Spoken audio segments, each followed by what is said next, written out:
welcome to Grossly Competent, the learning, development, and adulting podcast that doesn't claim to be pretty, but no. We will happily pretend to be slightly competent.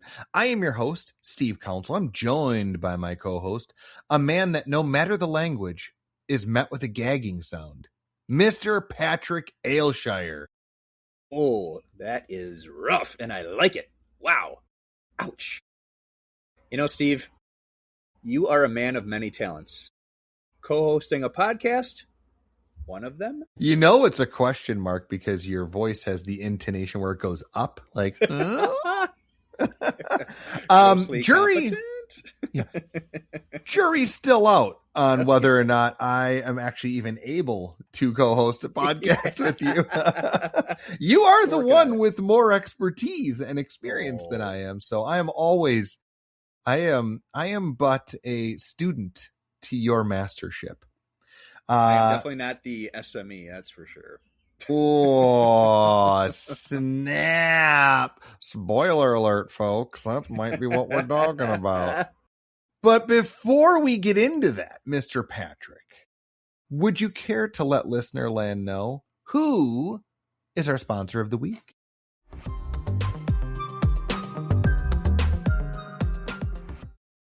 This episode is brought to you by Password Reset Emails. You'll create a new password, immediately forget it, and somehow blame society. Password Reset Emails. Identity crisis as a service. I don't want to thank Password Reset Emails. And as a matter of fact, Password Reset Emails, if you could send us back the check that we sent you for sponsorship. I hate Password Reset Emails with every fiber of my being.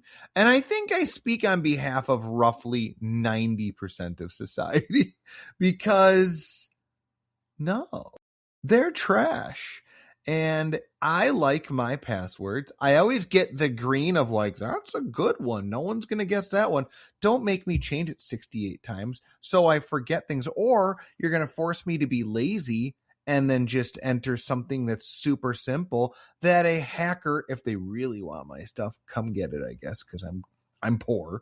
But I don't know. That's my 2 cents.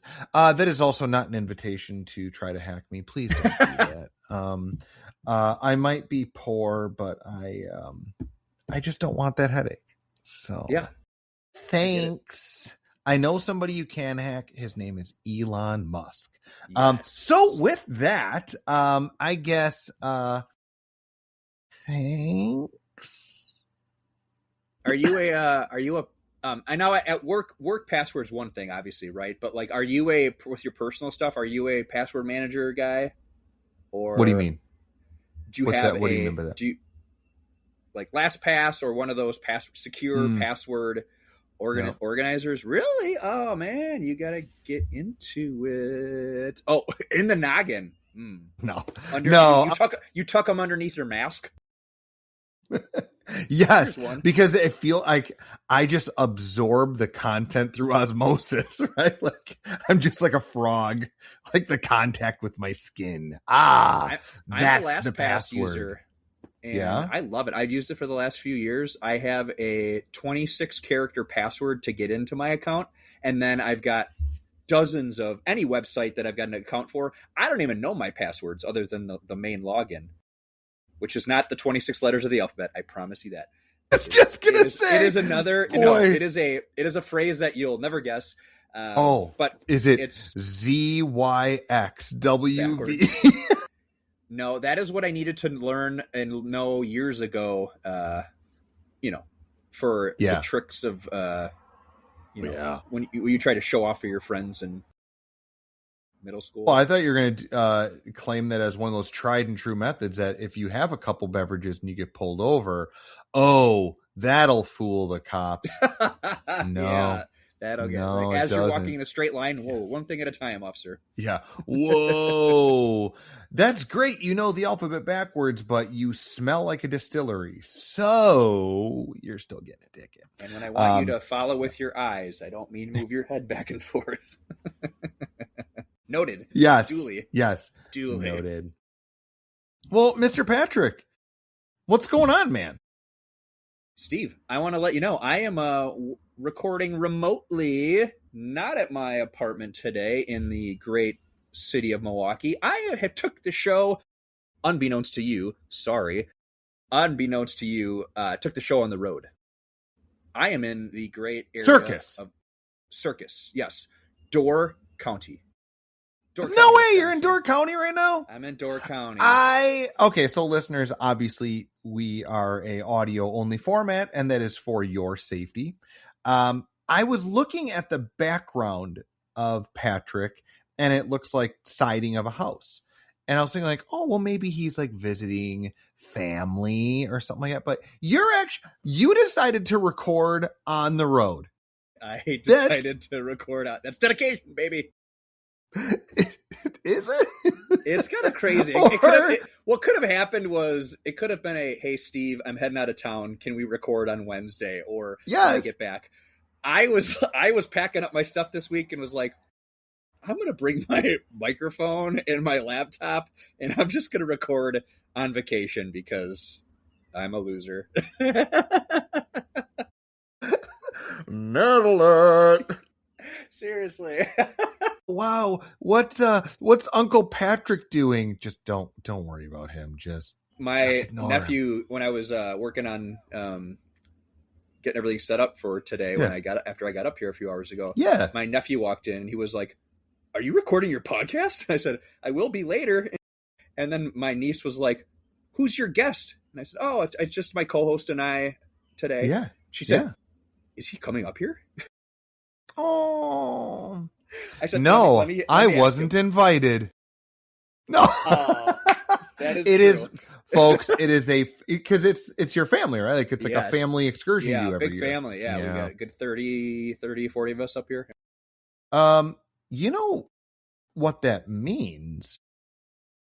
If you're up there with your family, that also means, I'm assuming, brother-in-laws are included in that, correct? Yes, correct. So if you have been a long-time listener here, folks, I think you know where I'm going with this. That means Mr. Joe, the man, the myth, the legend, is in our midst. No, he's in the vicinity. Now, he's a cool guy. While I am here sitting recording a podcast, drinking my athletic non-alcoholic beer, Joe is down by the pool having a adult time. But I digress. I'm happy to be here, of course. It's so great.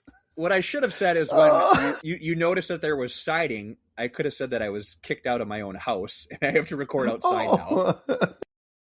My wife told me that I can no longer record in the house, so I'm outside. Oh, you're in the doghouse, eh? Yeah, literally. I don't know why Macho Man came out of me on that one, but oh yeah, you're outside in the doghouse. Oh yeah, step into a Slim Jim.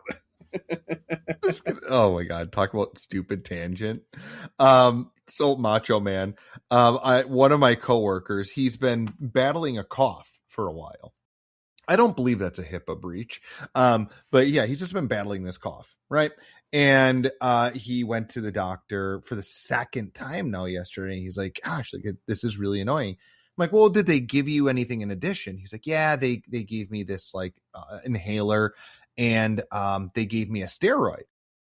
And I went, oh, dude, you gotta be very careful with that because your shirt could always snap at any moment. And if all of a sudden you start trying to like point people like, grab that document and like, oh yeah, then you start like ripping up binders, like we're going to need to have a talk. And obviously because it's me, he just did what everybody does. Rolls their eyes because that's the correct response to me on the job or anywhere really. So maybe that's where Macho Man came from because that was earlier today. So maybe Macho Man is just living in me. Well, what he should have said is when you said, "Hey, I'm looking for the copy room," he'd have been like, "I'm looking for the shredder." Okay, I'm going to totally tell him that tomorrow. But he can't borrow mine because mine died. Hey, you didn't get your replacement yet? Not yet. I'm waiting on that. I'm waiting on the reimbursement from Black & Decker. I bought the 15-year warranty. Black & Decker. You guys, we are a learning and development podcast here. I mean, talk about just the audience that we pull in. And they're huge Black & Decker users. Clearly, the market research shows. So I think you can toss my buddy here a good shredder. I'm just saying. Appreciate that. Oh my God. So Black & Decker, you know what? I think I might have to reach out to Black & Decker for you. I'll do that. I'm going to reach out to them and let them know.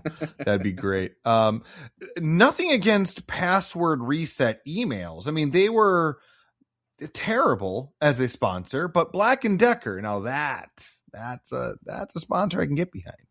Good news, Steve. Most likely that check that we sent them is probably going to bounce. All $13. That's why we keep 12 in our account. Well, I know I was making fun, but that is some serious commitment that you decided to record up in beautiful Door County. Folks, if you're not from the Wisconsin area, Door County is a magical little glen. We'll call it a secluded glen, if you will. It's hard to explain it. It is just a really idyllic atmosphere. And if you ever have the opportunity to visit or just like look it up, it's a really, really beautiful location. Fall is gorgeous too. So if summer's not your jam, like it's too hot, fall, it is absolutely gorgeous. So that's awesome, man. Sincerely, that's a really cool thing. Yeah. And a quick little insight. What we learned in, I think, probably grade school was like, oh, where is Door County? Well, good news. The left hand is kind of like the state of Wisconsin, and the thumb is Door. See, there you go, folks. The more you know. There you go. Yeah. So we've covered the learning part. What are we going to do about the no? We're still working. No, on man. That.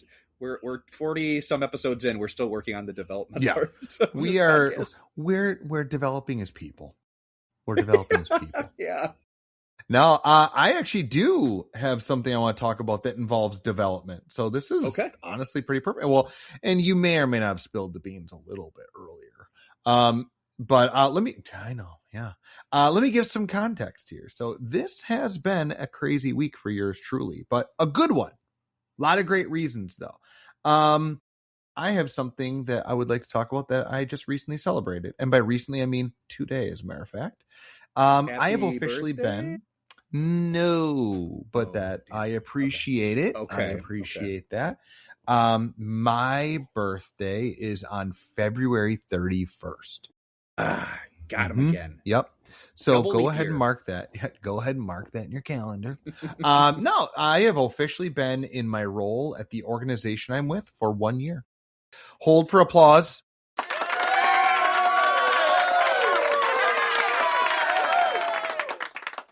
Thank you. Congratulations. Thank you. Well, what's kind of an interesting, like, full circle moment is just yesterday, we had new employee orientation for a new group of employees, right? And I was able to launch that day, so just yesterday, our brand new, fully revamped new employee orientation. So 1 year after I started, I was able to take what we had and go, nope, and make it something brand new and shiny and awesome. So I'm excited about that. That's awesome. And you started it yesterday. I quite honestly just started it yesterday, but yeah, trust me, it's been a slog. But that's really cool. It was, Go ahead. Sorry. That reminds me of when I worked in manufacturing, kind of having put together some sort of a training program, initial training program, as I talked about. And that felt really good to get that done and underway and kicked off officially. So I'm sure that feels pretty good to finally be able to get it to where you wanted it to be. Hey, Uggos. Patrick and I constantly talk about our own mishaps and pains and really just about anything about our adulting lives and workplace. But we'd love to hear your questions for us. So what have you always wanted to ask Patrick and I, but just haven't done yet? To do this, we'll need you to reach out to us. And you can do so by going to our Instagram @grosslycompetent or send us an email, grosslycompetent@gmail.com. We'll pick through and read off our favorites in an upcoming episode.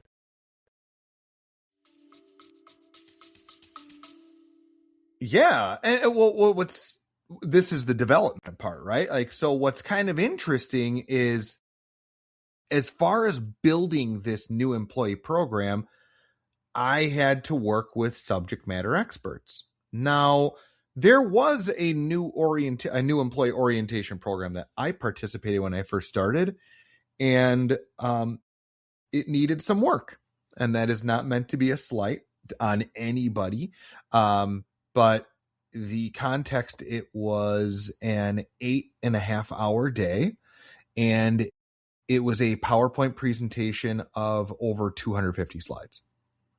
So I saw that and went, no, we can't do that now, because that is rough. That's a really tough pill to swallow. So one of the things I had to do was work with subject matter experts on saying, hey, I know you have all this content that you feel like is super important, but for somebody brand new, they don't need to know that. So what I would like to talk about today is that kind of duality, like with subject matter experts and learning and development, and how you should try to work with one another. Like, so if you listening right now, if you're the subject matter expert at your work and you have to work with your L&D person, or you're the L&D person and you need to work with subject matter experts, I'm hoping with our conversation today, Patrick, that we can kind of give some tips to our audience on ways that they can navigate those waters. Hope that makes sense. Yes. Okay. So basically, what I'm hearing is if someone wanted to start hosting a podcast, they would come to us. Oh, subject matter experts. Yes. Yes. No, I kid. But no, this topic's great. I'm really excited to kind of dive into it and see what you've kind of got in mind as far as the direction goes, because I have just when you introduce it there, I'm already thinking of orientations that I've sat through or that I have helped facilitate with those other subject matter experts. And it's already like, oh yeah, got to bring that part up, because it can be tricky when, especially because if you're leading a training or an orientation, you're just kind of that facilitator, and you have someone come in who has so much stuff, but it's like you said, let's just pump the brakes a little bit. This is hour one of day one. You're absolutely right. Like, and that was really kind of it, where when I inherited this training or orientation, whatever you want to refer to it as, when I saw just the density, I think that's the word I was looking for, like just the density of the information, my thought immediately was like, whoa. I think what happened, and what happens often, which you kind of touched on a little bit, is that there should be a very clearly defined difference between working with a subject matter expert or letting them fully drive because they're the subject matter expert. Absolutely. Yes. Yeah. Yes. So, and I'm just thinking about when I was starting my last organization, not the one I'm in now. We did have so you mentioned, it was 8 hours, 250 slides. That's a lot. But what I find is that, at least in my last position, we actually did have 2 full days of orientation, but it was a lot of not diversion, but there was a lot of moving pieces, a lot of people coming and going, and so it made it made it go actually fairly quickly. And the feedback we got from those participants, because we had a Monday, Tuesday orientation for employees coming in, and then we had a Wednesday, Thursday for another group. Sure. And Friday was kind of planning for the next week. And the majority of employees said, like, I actually really appreciate it because we got a lot of information, but it wasn't overload. And because we had other people, and I'll get to this in a minute, but we did have people coming in and going that were those kind of experts of their area. And there was only a couple where we would have to tell them to, like, hey, let's maybe switch up how much we're going through because it's too much for day one. And these really employees, they want to know when the benefits kick in, when am I getting paid? Yes. And they don't need to know stuff that is like way over the top for that first day. Yes. And I really like how it sounds like that was broken up. Yeah. 2 full days of orientation sounds like a lot, and maybe it was, but there is a very definitive difference between dense and engaging. And like, we kind of talked about the engaging versus entertaining, I think 2 episodes ago, something like that. Yep. Where it's okay to have things where they move along, where it does feel like there's a rhythm to it. We've all witnessed it. I think I speak on behalf of our audience, you, everybody, where you have sat down for either an orientation or a presentation of some kind, and the person flips on a slide and it is just a dense block of words. Like, to me, what that says is L&D had nothing to do with this. This is all just an information dump from the subject matter expert.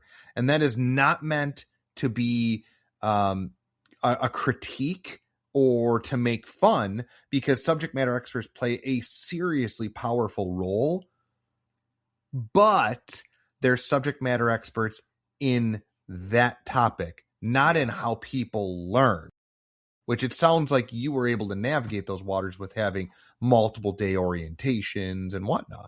Yeah, and I'll share. It was at a casino, and so we actually had casino employees coming in for day one. It was also a hotel attached, so you had hotel employees. So they got the full scope. So my team of the 3 facilitators, we would take turns throughout those couple of days leading a couple sessions. So initially it was like, hey, this is how you get in the building. Here's your badge.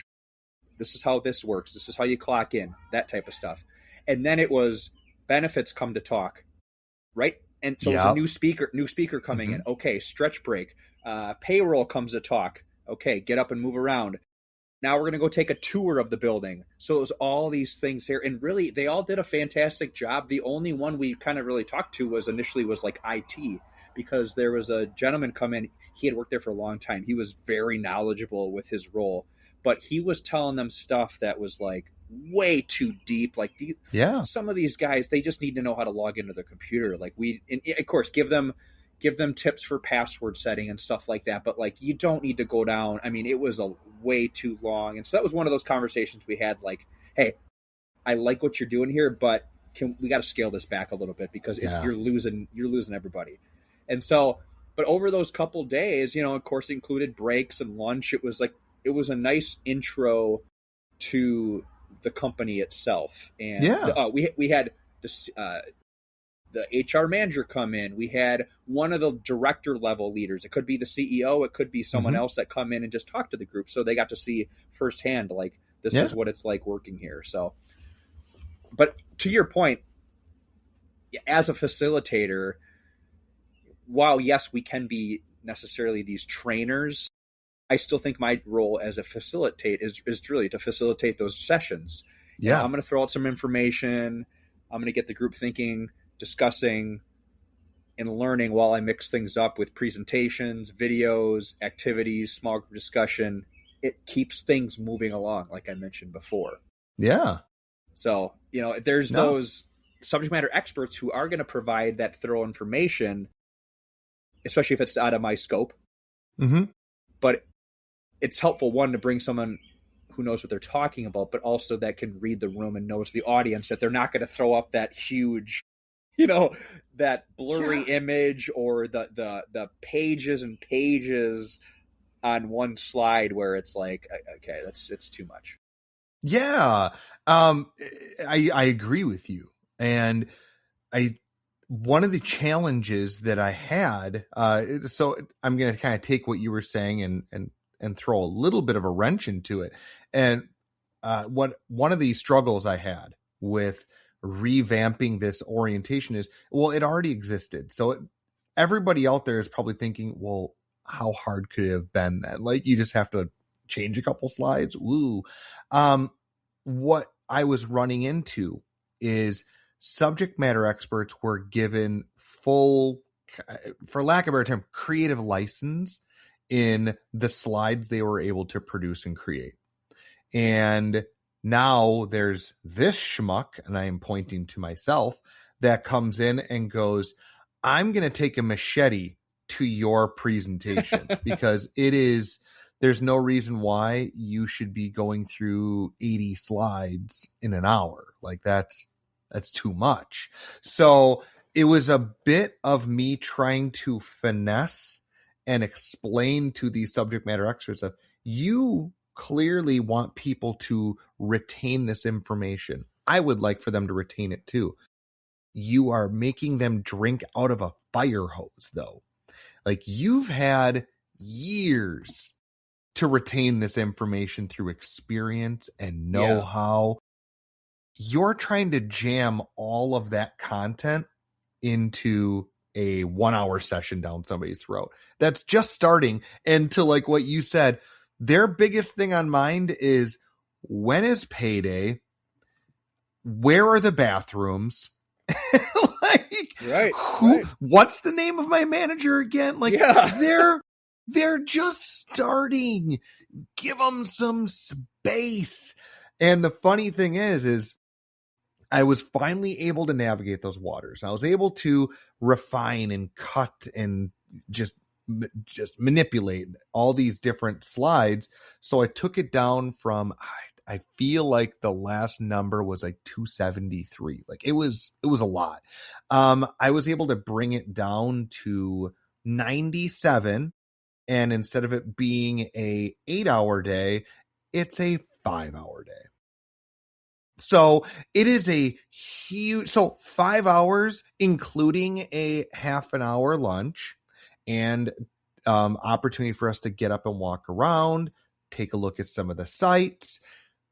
That's digestible. That is flexible. And what was funny is, after I had the different facilitators, so just like what you're saying, having the director of maintenance come in and talk about fire safety and severe weather, and then having somebody come in, our HR manager, come in and talk about employee benefits, then having our, so you have these subject matter experts come in and actually talk about the things they're experts in.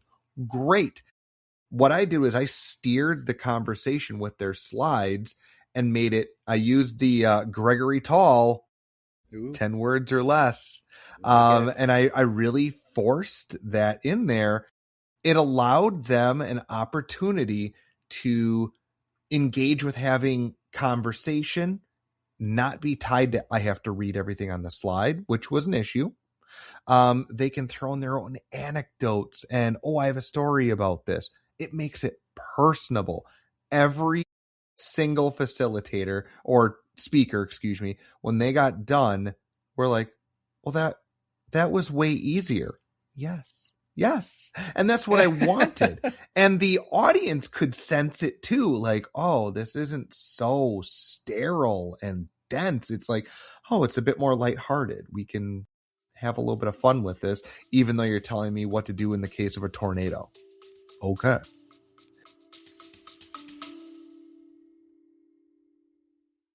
Hey friends, we love doing this, and if you like what you're hearing and want to support the show, here are the best ways possible. Subscribe, follow, and give a 5-star review on Apple Podcasts, Spotify, or anywhere you get your podcasts. You can visit us on Buzzsprout at grosslycompetent.buzzsprout.com. Here you can become an active supporter. Or give us a shout on Instagram at grosslycompetent. And please tell your friends, family, coworkers, or that awesome learning and development person at your company about this podcast. We appreciate all of you more than you know. Any support out there you can throw our way truly means the world to us. We're grateful we get to bring it to you each and every week. And now, back to the show. I think sometimes there's too much information. It's you have to trust that employees and people in general can retain information, but I think on the first day or two, can be difficult to do. It is, especially if, and again, I'm sure there are subject matter experts out there that are great at facilitation and they've been doing it a long time, but there's also a handful that maybe aren't very familiar with the art of being up in front of a room and presenting. It does take a certain type of individual to learn those skills. You and I, it took us a while to learn those, but we feel very comfortable getting up and knowing what the right cadence is, what the right amount of information to provide, not to overload, because we've been in that other end of it where we've sat there in those presentations like, wow, I was just talked to for 90 minutes straight. That's why we mix things up. And so I made light of this, I think, a couple episodes ago, but standing in front of a group of people and you put a slide up and if you utter the words, I know it's kind of hard to see, but that is your moot point. Don't even, if you have to say that, it's not a great slide.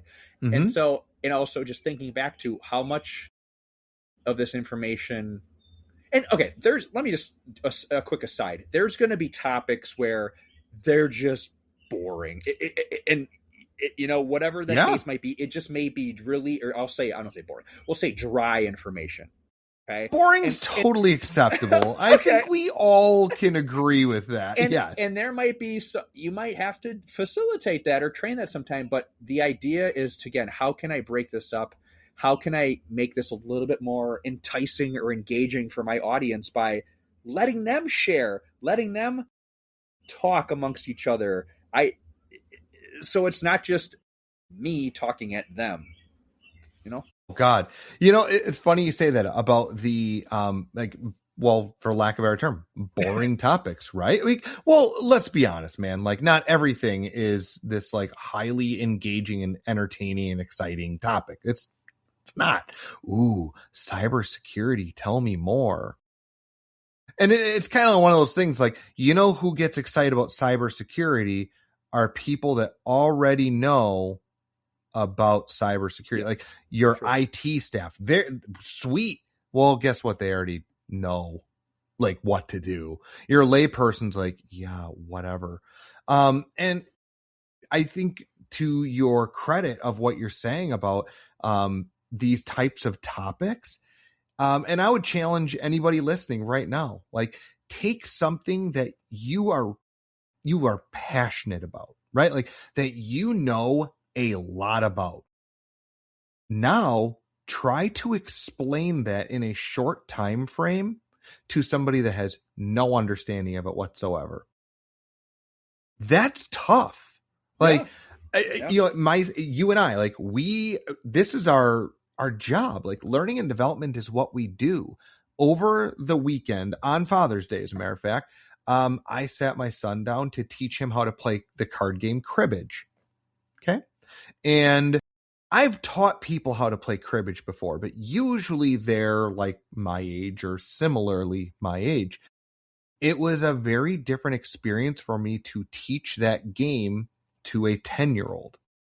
And I had to I was like, okay, so there's 3 stages to the game and you count this way. And so I was trying not to get ahead of myself. And I even found myself kind of going into jargon. Like, that's a double run for 8. And now anybody out there that has played cribbage, at least rather fluently, knows what I'm talking about when I say that phrase. But him, for the first time, he has no idea what I'm talking about. So I had to really hold on. What I mean by that is there are 2 runs, 1, 2, 3, 4, 5, 6. And then there is a pair associated, which means 2 more points. So you have 8 total points. It's a very different thing. And most people have probably experienced this some degree if you have ever taken a college level course, I'm curious if you know this, because I don't. Do you know if Wisconsin, because we record here in Wisconsin, listeners, I know for this state, if you want to be a professor at a college, you don't have to have an educational background. That's true. Do you know, is that the same elsewhere? I didn't know. I wasn't sure. It probably differs by state, I'm assuming. I mean, because... And then that's fine. That's a non-factor. It was more of my curiosity than anything. Yeah, but the point that I'm getting at is I remember when I was in college, I actually remember some of it. So that's cool. But there were classes I had very, very intelligent professors. I remember, and if I know, big friend of the show, Professor Mark Lencho, if you're listening, just kidding. He's not. He doesn't even know who I am. I was that guy in his class that could not retain or understand anything he was talking about, because this man was 15 levels of intelligent higher than I ever will be. Like, this guy was wildly smart. What he had a hard time doing, and I had a hard time grasping, is him relaying that information in a way that was digestible. Like, that's tough. So that to me is the perfect epitome of a subject matter expert in dire need of that learning and development background. And when you can get both, bam, that's what I'm talking about. That is so funny that instance that pops in my mind, an experience I had. You're familiar. I graduated from Carroll University. Started at Carroll. Heck yeah. When I started, it was Carroll College, and then while I was going there, they transformed it to university. But my first, they were trying to avoid people realizing that you were there. Yeah, exactly. So I don't blame them. Oshkosh, though, University of Wisconsin Oshkosh, had a good time there, and that's why I moved to Carroll. But I'm not joking. The one professor I remember at my year and a half at Oshkosh, and I'm sure he's a big listener too, Dr. Stephen Kircher, who has no mark that one on the board. Mark it on the board. Stephen we got him. Kircher. He taught, and it was actually one of the classes that was very difficult, but I really liked it because it was something I was interested in. It was post Civil War or modern U.S. history, something like that. So it was like Civil War on to.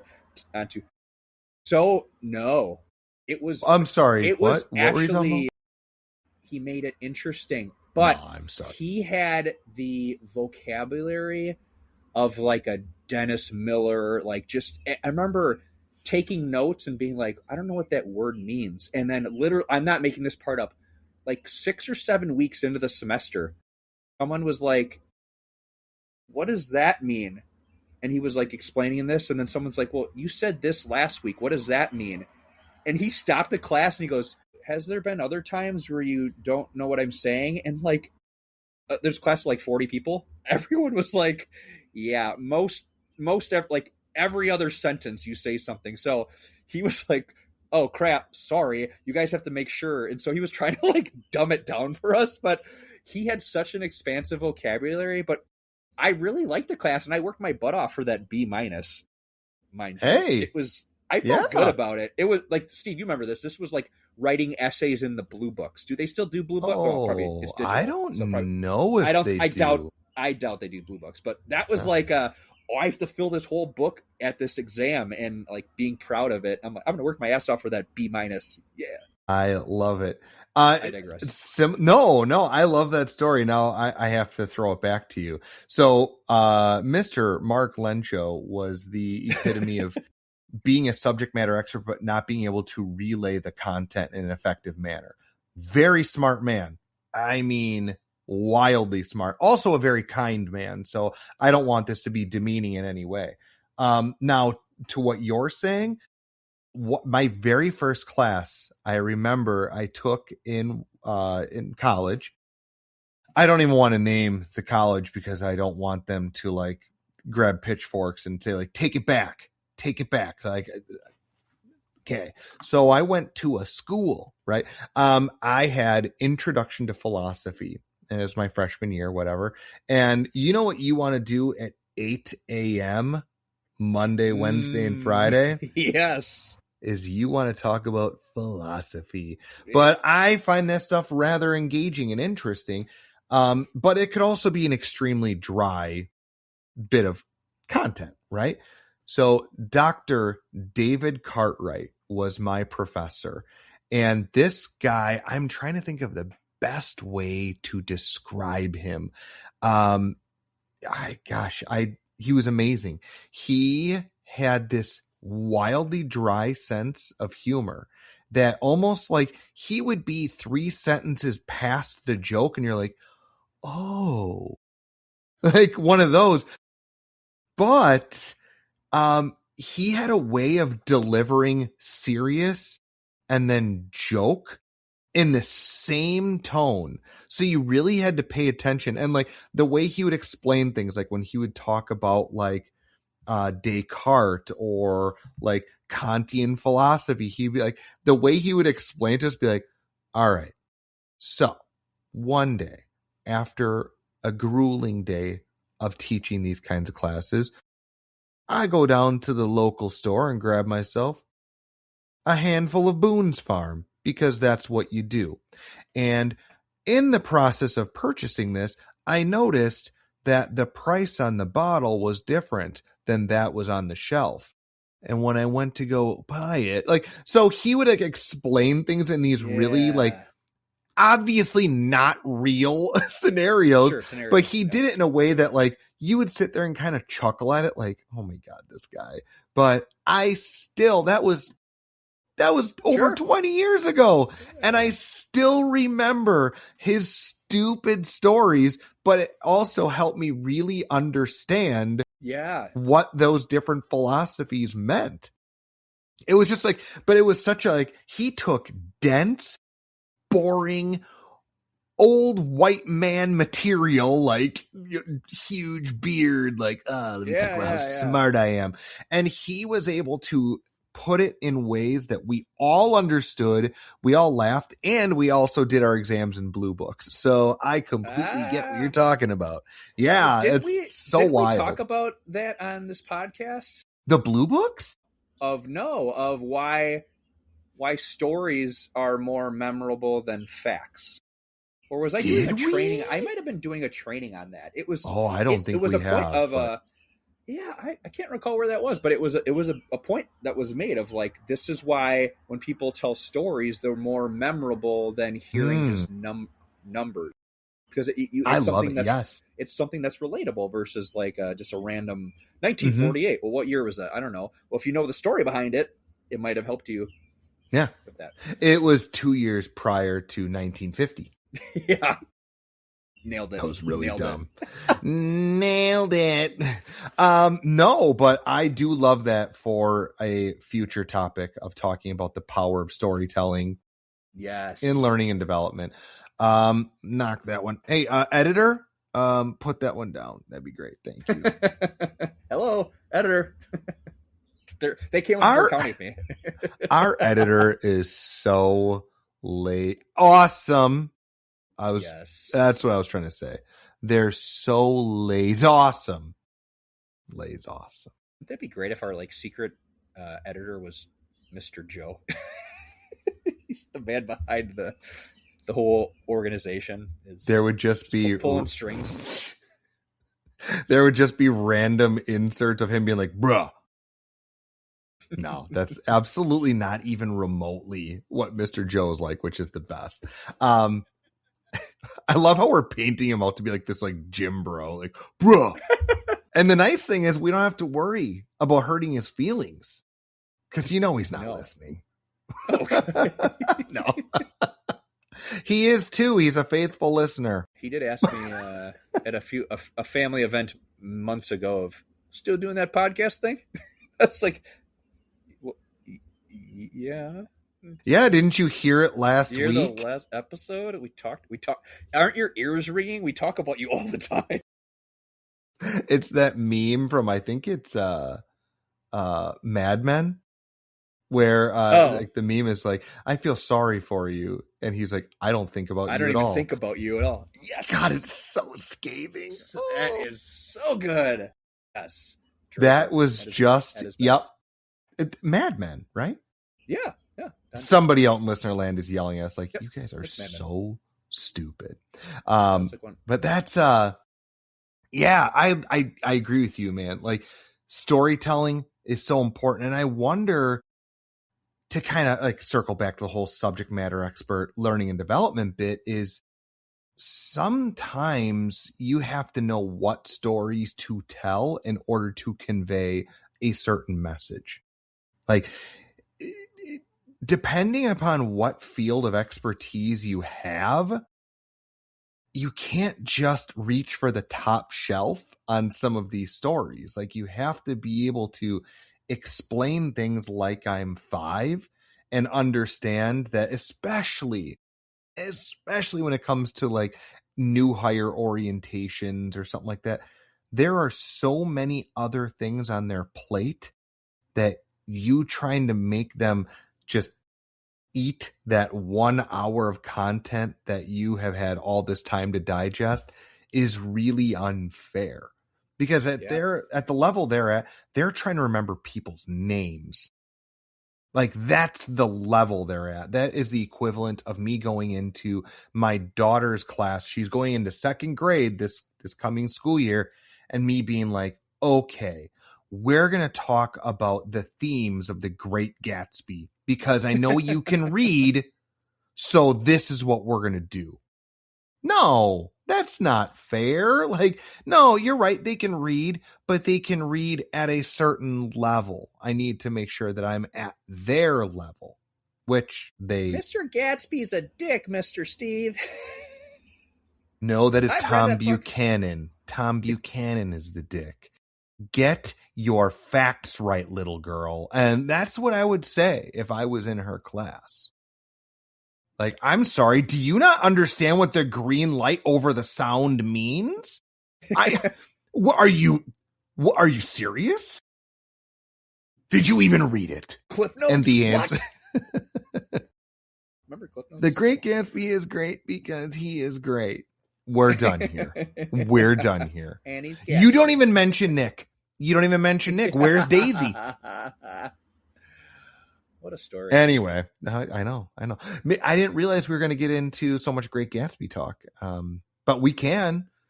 Bonus episode time for all our supporters out there. Strap in. Chapter 1. A reading of Great Gatsby. Written and narrated by Steve and Patrick. Chapter 1. It was the best of times. It was the that's not even the Great Gatsby. No.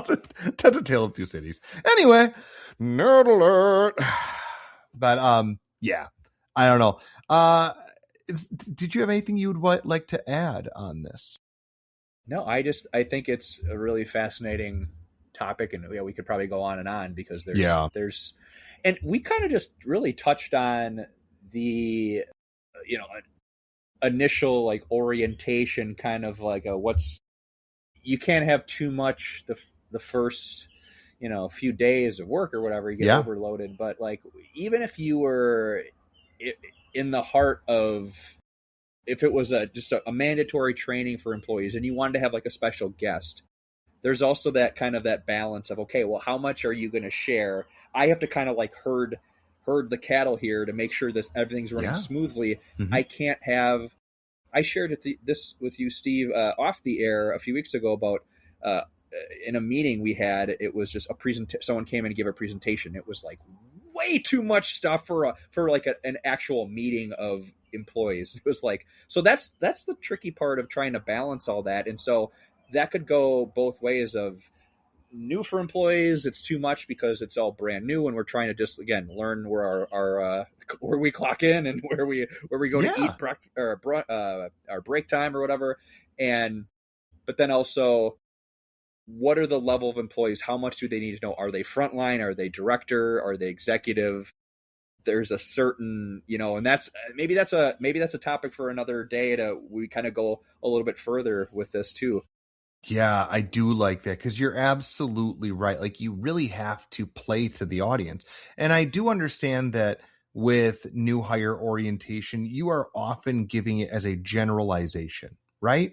Um, but when you do generalizations, what I have always found to be very important, and I'm curious what your thoughts are on this too, is you have got to aim at the common denominator, the lowest common denominator. And that is not, that might sound like I'm being mean or cruel to say like frontline employees. No, that's not the case. And maybe you're right. Maybe this is a topic of conversation for a different time because it does get really complex. But at least in my opinion, it has always worked out to be of a benefit to say like, oh, everybody has this baseline. That's the target that I'm going to try to hit. Then afterwards, you can start to try to pinpoint, oh, your director level. So now we can have these conversations. Your manager supervisor level, we can have these conversations. Your frontline, fantastic. We're going to get into tactical. We're going to get into the hows, the whys. We're going to do all that kind of stuff. Yeah, it's the nature of the job or the business. It's not taking away. It's not saying that the importance is different. It's just what the not even like the skill set, but it's what the responsibility is of the role. That's what we talk about here. Perfect. But then if it's intro to leadership, we talk about this. But if it's seasoned veterans, we talk about maybe something a little bit more. Yeah, so that's just kind of the nature of it. So yeah, I think we could get into some pretty healthy discussion with that too. One thing I want to make sure I bring up, and then I think we can probably move on from this, is I do not want to paint L&D as being perfection. Like, no, and I really like. I know we joke around on this show a lot, but I do want to be very serious about this. In that, I know that I keep on saying like, well, yeah, L&D is there to help make sure things are refined. There are plenty of learning and development people out there that are still learning, and they learn just like everybody else. They've made mistakes. They have had blocks of text on screens. That's okay. Like, I get that. That doesn't make it right, but I do want to make sure I paint that as like subject matter experts are bad and L&D is good and L&D needs to steer the subject. No, not at all. It is a partnership. Like there needs to be that cooperative piece rather than one overtaking the other. And I think once that happens, there's real information that's lost. Yes. Completely. So yeah, I want to be fair and just kind of point that out of, I don't want everyone to think like, oh my God, L&D walks on water according to Steve. No, that is not the case. We all make plenty of mistakes. Yes. Except for you and I. Of course. Yeah. Yeah. So, Mr. Patrick, yes. Do you know who is a subject matter expert at making people realize how ugly they are? Spinaruski. No, the correct answer is Mr. Joe. Mr. Joe. Just kidding. It is the Spinaruski. Folks out there, what the Spinaruski means, if you are unaware or you're brand new or you're seasoned and maybe have just forgotten, let me regale you. Each episode we spin the Spinaruski. It is a wheel of names that might belong to the woman who so generously shoved us into the ugly club all those years ago. And the goal is that eventually we will land on her name so we can thank her properly. Mr. Patrick, you ready to rock? Let's do it. I brought the wheel up all the way from Milwaukee. You had to... Did you take a U-Haul? Yeah, absolutely. Absolutely. That was a delay. All right. Mr. Patrick, spin that Roski. Round it goes. Looks so nice in the sun. Sarah with an H. Sarah. Yeah. Thank you. Thank you, Sarah. Okay, I'll stop doing that. Sarah, thank you so much. I could see that being a Sarah. I could see a lot of Sarahs frequenting the highbrow establishment known formerly as Boomers in Pewaukee, Wisconsin. Yeah, it's definitely got the Sarah vibe, especially the the downstairs Sarah with an H. I can see that being I agree. So Sarah with an H, thank you so much. Thank you for living rent free in our heads. Thank you for giving us the Ugly Club, and thank you for just being amazing. That's all I gotta say about that. We appreciate it. Yeah, Steve, maybe you run into Sarah in Door County. Oh, just like saying. That. Just be on the lookout for a Sarah, okay? And report back next week. Steve, let's do some shout outs. No. Okay, yeah, I think we should. Awesome. You want to fire it off first? Yeah. I'd like to shout out, it kind of puts me in this, I'm on a little vacation mood, so, or mode, I should say. I want to shout out work benefits. For all the joking around that we do about work and how, everyone, I think, essentially likes to find things to complain about with work in general, but I know for sure that we both enjoy the work that we do. It is really a pleasure to get some time off work and to be able to spend time with family. Yeah. And obviously, like benefits wise, if those of you that are fortunate to be able to work full time and get benefits with your organization, health insurance obviously is the true blessing because we can't take our health for granted. But I truly do really love me some PTO and vacation time. It's something I think to look forward to. It helps break up the monotony of working the day in, day out, week in, week out. And it's something just to look forward to, whether you're doing a staycation or you just have a day off and do whatever you want, or you're able to go travel. Just want to shout out the labor force for all the work they did years ago to allow employees to have some time off. Heck yeah, man. I definitely agree with that. What is that? Distance makes the heart grow fonder, right? And normally you wouldn't say that about work, right? But I think there is something about being able to step away and then come back and have a kind of a reinvigorated zeal about what you do. Yes. So, yeah, for sure. Yeah, man. Yes. That's really cool. I agree. What do you got? I agree. Nice job, work benefits. Way to go. Yes. I don't want mine to sound sappy or anything like that, but with this being my 1 year anniversary at the organization I am with, which is in healthcare, I would like to give a shout out to all healthcare staff round the world. Having been fortunate to even share the space with folks that are in the healthcare industry, I am blown away by how incredible all the men and women are that do this day in and day out for the betterment of other people. And I do have family that are nurses, so I know they're incredible. I know they are incredible. So in transitory process, I know that the rest of the people are incredible, right? So if you are in healthcare, I say thank you. You rock. Well said. That is a fantastic shout out because, yes, they are the real heroes.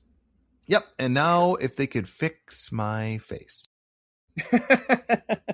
Hey, there's, like they say, there's mysteries of the world. That's kind of one of them. I just don't know if it's going to be a cure for that one. I don't know why I thought you were going to say they're healthcare workers, not miracle workers. I don't know why. I had it right in my head. I had it right there.